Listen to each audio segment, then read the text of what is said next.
Hello students and welcome to this video. This is Jimmy from All You Need in English with Jimmy, your favorite channel which is dedicated to helping you to feel more confident, natural, and fluent in English. Don't forget, if you like this video or you learned something new, please give it a thumbs up and don't forget to subscribe with notifications. In today's lesson, I'm going to teach you the different uses of the simple present tense. Are you ready? Let's do it. Non saluer tout le monde et nous dire bienvenue sur Channel Paula qui c'est All You Need in English with Jimmy qui signifie tout ça que vous besoin en anglais avec Jimmy. Comme nous sommes annoncé dans l'introduction de son aujourd'hui, nous allons étudier ensemble le temps présent, le présent simple. OK? Nous allons voir dans quelle situation et dans quel contexte que vous capable d'utiliser le temps présent et qui ça temps présent lui-même lié. Donc, restez connecté du commencement jusqu'à la fin, au bras à l'aise. Donc, nous croyons que ou déjà avec plumeau, avec caillou dans pour capable prendre note, parce que l'explication que nous allons là, il pas mentionné sous tableau. Donc, il est important pour capable gagner plumeau, caillou dans pour capable eh bien prendre note. Donc, nous déjà remercions vous-même qui prend temps pour garder nous. Donc, si toutefois ou pour abonner avec channel là, donc le moment est opportun pour capable faire ça. Abonnez à channel là et puis pesez petit cloche là, une manière pour capable recevoir toute prochaine leçon que nous avons gagné pour nous poster sur channel si là. Ou même qui déjà abonné ou connaît déjà, hands up, chapeau bas et merci d'être à bord. On commence avec le son. Simple present. Simple present. Vous pouvez répéter ça? Simple present. Very good. Qui learn ou utiliser le temps présent? Dans quelle situation, dans quel contexte? We use the simple present to talk about things in general. We use it to say that something happens all the time or repeatedly, or that something is true in general. On refait lecture là. We use the simple present tense, or we use the simple present to talk about things in general. We use it to say that something happens all the time or repeatedly, or that something is true in general. Donc, c'est dans le contexte là, ou capable d'utiliser le temps présent. OK? Explication, ou bien traduction. We use the simple present to talk about things in general. On utilise le temps présent, OK?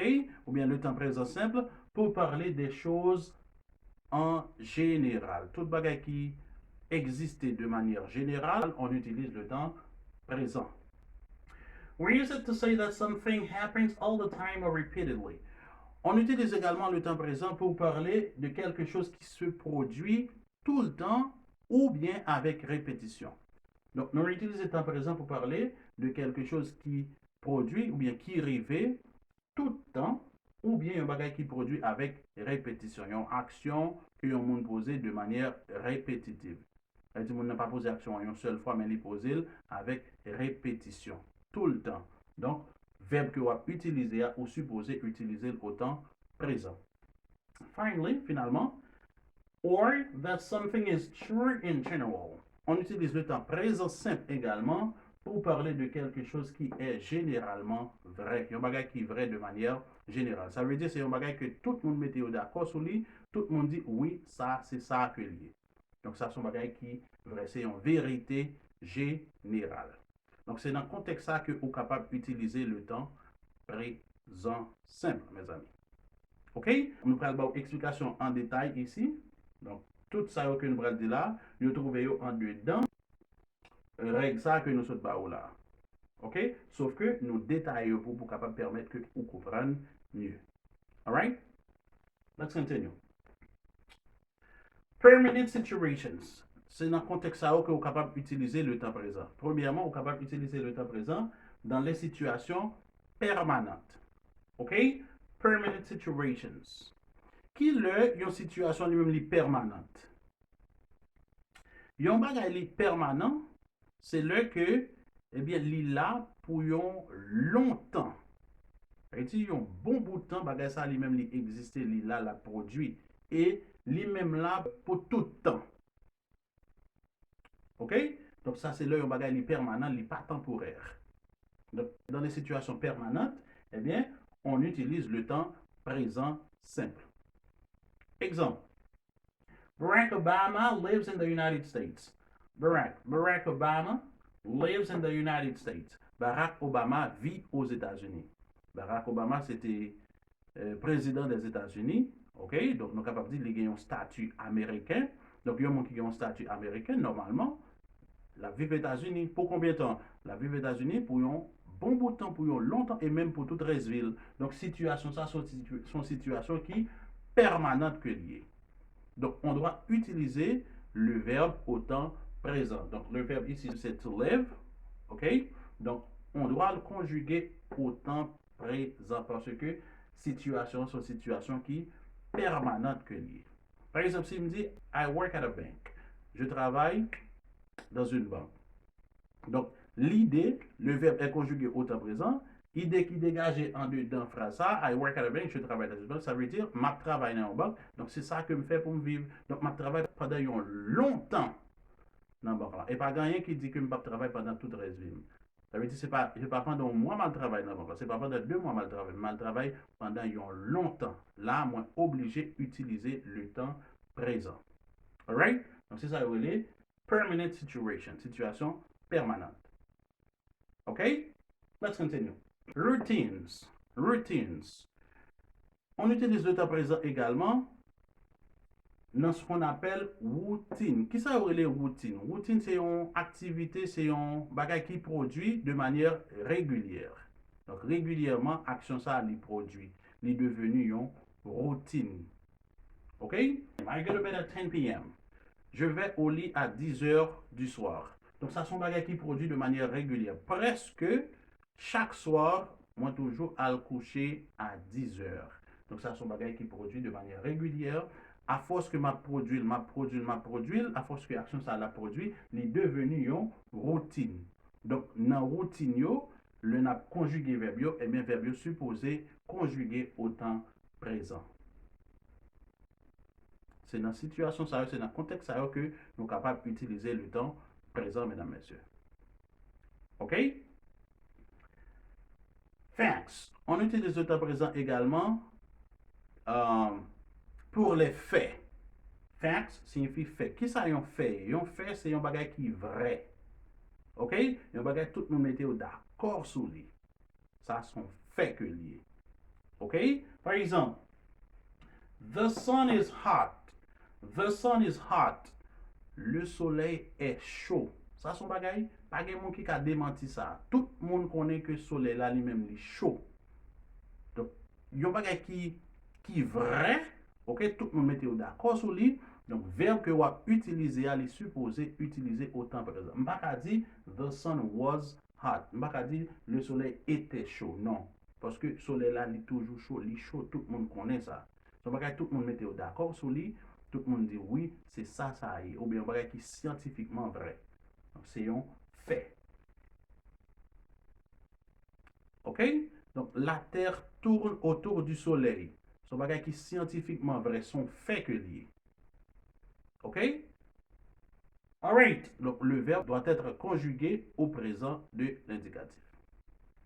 Alright. Dans quelle situation que nous sommes capables d'utiliser le temps présent? Encore. Plan events in the near future or schedule. C'est pour des événements planifiés, des événements que nous planifions déjà.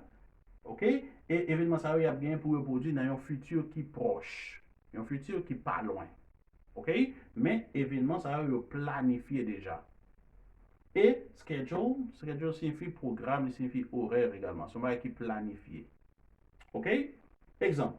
We have class at 9 a.m. tomorrow. Nous avons cours à 9 h du matin demain. Donc, ça, c'est un qui planifié. Nous avons cours à 9 h demain matin. Donc, non seulement, classe, ça, c'est qui fait de manière régulière. Donc, on a toujours allé à l'école. Et l'école là, il commençait à 9 h AM. Mais quand on a nous qui le, nous venons l'école là, nous dit c'est demain. We have class at 9 a.m. tomorrow. Nous avons classe demain, si Dieu veut, à 9 h. Donc, ça sont bagages, sont événements qui planifient. Ça veut dire, depuis aujourd'hui, on a parlé de demain, si Dieu veut. Ça veut dire, classe là, est planifiée. Elle est planifiée pour nous venir l'école. OK? Donc, mon conjugué verbe là au présent de l'indicatif. Our English test is for next week. Test anglais noir, examen anglais noir, c'est pour semaine prochaine. OK? Test anglais noir, c'est pour la semaine prochaine. Donc, ça son bagage qui est planifié déjà. Test anglais, professeur la getan dit nous ça déjà. Donc, nous avons gagné un test anglais semaine prochaine. OK? Donc, ça c'est pour les événements planifiés et qui bien pour produire dans un futur qui proche. Donc, c'est dans cette situation ça qu'on est capable d'utiliser le temps présent, mesdames, messieurs. On va continuer. Frequency. On est capable d'utiliser le temps présent également pour la fréquence. Qui est la fréquence en lui-même? Fréquence, li dit nous combien de fois que une action li produit. Est-ce que l'action produit chaque jour? Est-ce qu'elle produit une fois par semaine, une fois par jour, etc. Est-ce que c'est une action qui toujours a fait? Donc c'est ça la fréquence. OK? Frequency. I read the Bible every morning. I read the Bible every morning. Je lis la Bible chaque matin. Donc ça c'est fréquence. Chaque qui le lit moins, chaque matin, son fréquence. Il dit combien de fois moi je fais ça. OK? Ça c'est frequency. On continue. Adverbs of frequency. Les adverbes de fréquence, yo même, yo exigent nous pour nous conjuguer verbe yo, ça veut dire n'importe qui verbe lié à, au temps présent. Donc, depuis nos mots, ça, yo, nos phrases, verbe là, la conjuguer au présent simple. Adverbe de fréquence, ça veut dire generally, generally qui signifie généralement, generally, always, always signifie toujours, always, toujours, usually, usually, qui signifie également toujours, mais qui différencie existant usually and always. Always, c'est une action qui produit à 100%, ok? À 100% action qui produit, sans pas gagner une coupure. Mais usually, action qui gagne une certaine coupure là, peut-être qu'il est capable à 90%. Mais always, c'est à 100% que lié. Ok? Often, often qui signifie souvent, ok? Sometimes, sometimes signifie parfois. Seldom, seldom signifie rarement, rarement. Rarely signifie également rarement, ok? Occasionally, occasionally qui signifie occasionnellement, ok? Donc, on souhaite qu'on prenne note, hein? Notez, ok? Occasionally signifie occasionnellement. Never, never signifie jamais. Il y a un bagage qui produit à 0%. OK? 0%. Never. Normally, normally signifie normalement, normalement. Regularly, regularly qui signifie régulièrement. Frequently, frequently signifie fréquemment. OK? Fréquemment. Frequently. Every, donc il y a présence de every qui signifie chaque. OK? Every day, chaque jour. Every week, chaque semaine. Every month, chaque mois. Donc ça, nous voyons que c'est bagage qui produit avec une certaine répétition. C'est ça, rien se dit là. Something that happens all the time or repeatedly. Avec répétition, ok? Every day, every week, every month, every year, ok? Donc ça, le noyau, verbe là, il est supposé conjuguer au présent de l'indicatif. Ok? Nous avons également on plus day. On plus day. Ça veut dire qu'on peut on plus non un jour dans la semaine. OK? On Monday. OK? I go to school on Monday. I have my English class on Sunday. OK? Moi j'ai un cours anglais le dimanche. I have my English class on Sunday. I go to the beach on Saturday. I go to the beach on weekends. Moi aller à la plage le samedi ou bien moi aller à la plage le week-end. OK? Alright. In plus season. Nous sommes capables d'utiliser in plus non une saison. Les 4 saisons. Nous avons spring, summer, fall, winter. Spring signifie le printemps, summer l'été, fall signifie automne, et puis winter qui signifie hiver. Donc là, on a non une saison. Donc, on est capable de conjuguer le verbe au présent. OK? Alright. Once. Once signifie une fois. OK? Une fois par jour. Donc, on va dire once a day. Une fois par mois. Once a month. Once a year. Une fois par année. Si je dis deux fois c'est twice. OK? Deux fois par jour. Twice a day. Twice a day. OK? Trois fois par jour. Three times a day. Three times a day. OK? 2 fois par année, twice a year. Twice a year. 3 times a year, 3 fois par année. Donc, avec toute expression, ça tout adverbe, ça eh bien, on a conjugué verbe là au présent de l'indicatif. OK? Donc, c'est tout ça que nous avons concernant différents contextes, différentes situations que vous êtes capable, eh bien, utiliser un verbe dans le temps présent simple. Donc, nous sommes certains que, eh bien, ou tu apprendre quelque chose, donc, dans la prochaine leçon que nous avons fait, nous allons, eh bien, conjuguer verbe pour vous dans le temps présent et nous allons quelques règles, quelques principes pour conjuguer un verbe dans le temps présent. Donc, merci pour ce que vous avez accepté de suivre nous sur Channel Paula qui c'est All You Need in English with Jimmy. Nous allons croiser une prochaine fois pour une nouvelle leçon. Bye bye tout le monde, à la prochaine.